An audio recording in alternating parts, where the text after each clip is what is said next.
그 의학의 역사에 긍정적으로도 영향을 좀 많이 미친 그런 약이었습니다. 이렇게 해서 이제 유럽의 의과 수술, 외과 수술은 엄청나게 발전을 했죠.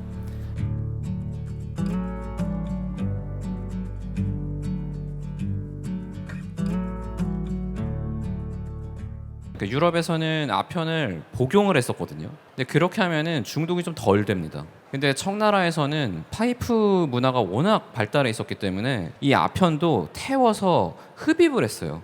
근데 그러면 혈중 농도가 훨씬 더 빠르게 올라가기 때문에 중독에 훨씬 더 빠르게 빠지게 되고, 그래서 이게 유럽에서 예상했던 폐해보다 훨씬 더 심각한 폐해를 일으켰던 약입니다. 여기 계신 분은 이제 임호텝이라고, 이분이 쓴 파피루스에 이제 아편에 대한 기록이 나와요. 아편을 먹으면 통증이 가라앉고 기분도 좋아지고 슬픔을 잊을 수 있다. 이때 당시 사람들이 분명히 아편이라는 것을 그냥 단순히 진통제로서만 사용을 한 건 아니고 뭔가 다른 효과도 알고 있었다는 거죠.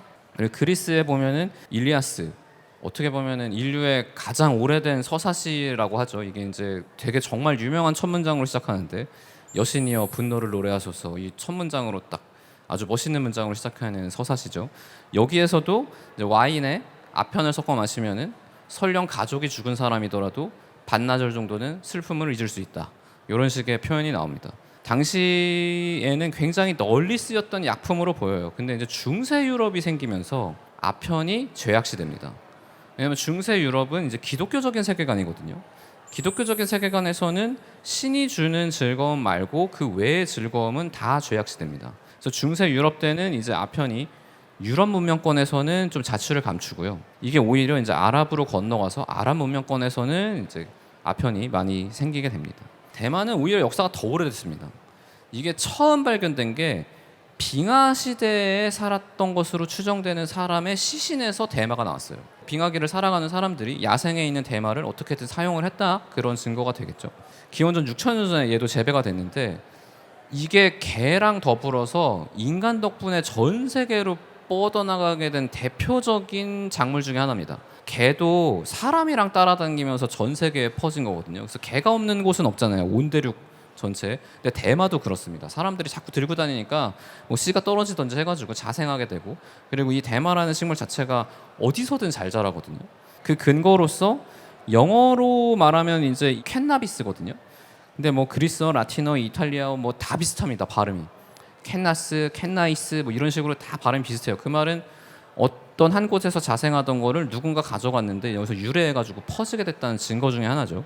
사실은 의학의 역사에서는 코카인이 제일 중요해요. 코카인은 이제 다른 것들이랑 좀 다릅니다. 얘는 지금도 안데스 산맥에서만 자생하거든요. 그래서 여기 이 남미에 있는 문명권에서 자생을 했던 거고, 한 기원전 3000년쯤에 사람들이 그 효과를 알고 사용을 했던 걸로 보여요. 안데스 문명에서는 이 코카인이 정말 대표적인데, 여기 보면은 이 볼이 빵빵하게 불어 있잖아요.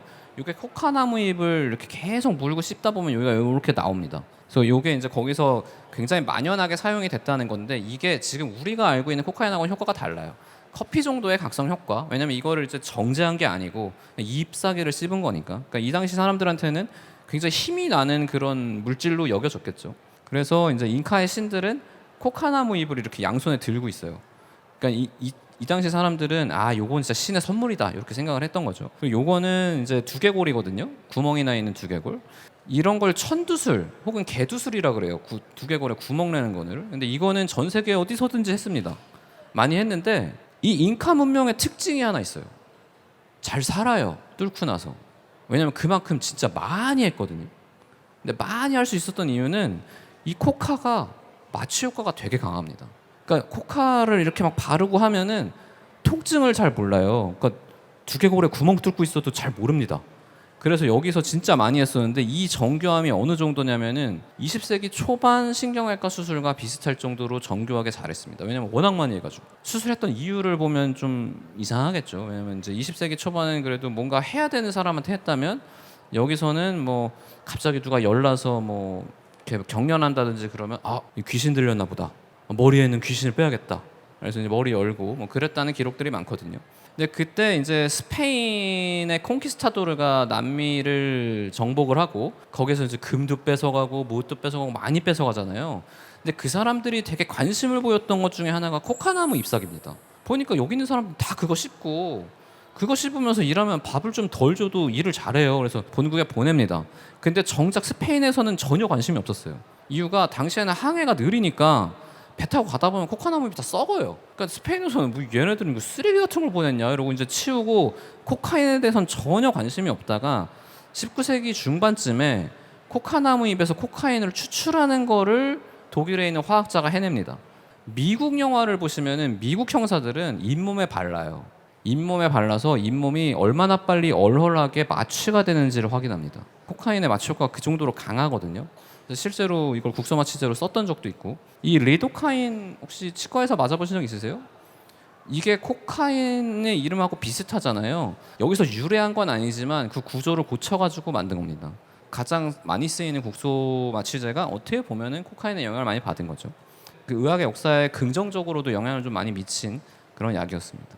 이렇게 해서 이제 유럽의 의과 수술, 외과 수술은 엄청나게 발전을 했죠. 그 당시 19세기 조선은 어땠을까? 조선은 의도적으로 상업 발달을 좀 억제한 나라기도 하고, 사실은 우리가 좀 운이 안 좋은 게 옆에 청나라가 있잖아요. 너무 거대한 나라가 있으니까 중세부터 근대까지의 조선시대 사람들이 바라보던 세계라는 것은 사실은 청나라와 우리와의 관계입니다. 다른 나라는 신경 쓸 게 없어. 일본도 있긴 하지만 일본도 어차피 청나라랑 관계가 더 중요한 거고, 그런 상황에서 이제 사실 크게 발전을 못했죠. 물론 19세기 조선 정도 되면은 우리가 한 가지 좀 잘못 생각하는 게 조선이 뭔가 되게 약하고 되게 가난했던 나라 같잖아요. 근데 조선의 인구가 19세기에 1,500만 정도가 됩니다. 그러면 이 당시 영국이랑 인구가 비슷해요. 인구 1,500의 대국입니다. 근데 청나라가 3억이 넘을 뿐이야. 그래서 상대적으로 좀 그랬던 건데 어찌됐건 아까 아편 전쟁 이후로 이제 청나라가 이제 박살이 났죠. 뒤에 있는 게 요게 이제 청나라고요. 자기 땅 이건 청나라인데 이제 청나라 사람들은 야 니네 뭐 해 내 땅 가지고 이런 거고, 이제 영국 빅토리아 여왕, 그다음에 여기 프랑스, 여기 러시아, 그다음에 여기 일본, 국제 질서가 무너지고 있었어요. 우리 입장에서는 당연히 우리를 계속해서 지켜줄 줄 알았던 청나라가 무너지고 있는 거죠. 그 와중에 이제 우리나라에 알렌이라는 사람이 이제 선교사로 옵니다. 근데 선교사로 왔지만 우리나라에서는 주로 이제 외교 활동을 했어요. 주한 미국 공사로서 이제 외교 활동을 하다가, 사실 이제 우리나라가 아무리 봐도 일본에 넘어갈 것 같으니까 그냥 포기하고 본국으로 돌아가 버리거든요. 근데 한 가지 더 중요한 게 있는데, 대한제국 최초의 의사라는 타이틀을 달고 있습니다. 보다 정확히 말하면 이제 현대적인 의학을 배운 의사인 거죠. 왜냐면 한의사들은 있었으니까. 이 사람이 고종의 엄청난 총애를 받아가지고 강혜원이라는 걸 세우게 되는데, 그 계기가 있어요. 갑심정변 1884년에 세상을 좀 잘못 읽고 일본이 우리를 도와줄 거라고 생각을 하고 되게 나이브한 생각으로 정변을 일으켰다가 이제 진압이 되죠. 근데 이 와중에 민영익이라고 명성황후의 조카가 칼에 찔려요. 7군데를. 거의 죽게 됩니다. 근데 이제 한의사들은 아니 칼에 찔린 사람한테 칼을 댄다고? 라고 해서 반대를 합니다. 수술하는 거를. 근데 이제 알렌이 병사를 동원해가지고 다 내쫓고 수술해서 살려요. 이걸로 고종의 엄청난 그 총애를 받게 되거든요, 이 사람이.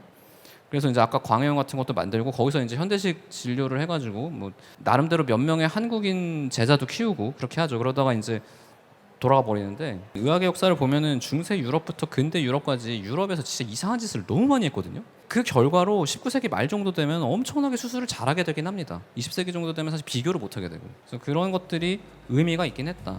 그리고 그게 이제 우리나라에도 영향을 미치고, 나중에 이제 뭐 한국 전쟁이나 이런 거 얘기하면 사실 더 큰 영향도 있지만 그건 나중에 기회가 되면 말씀을 드리도록 하고. 자, 오늘 강연해주신 우리 작가님께 다시 한번 큰 박수 부탁드리겠습니다. 아유 감사합니다.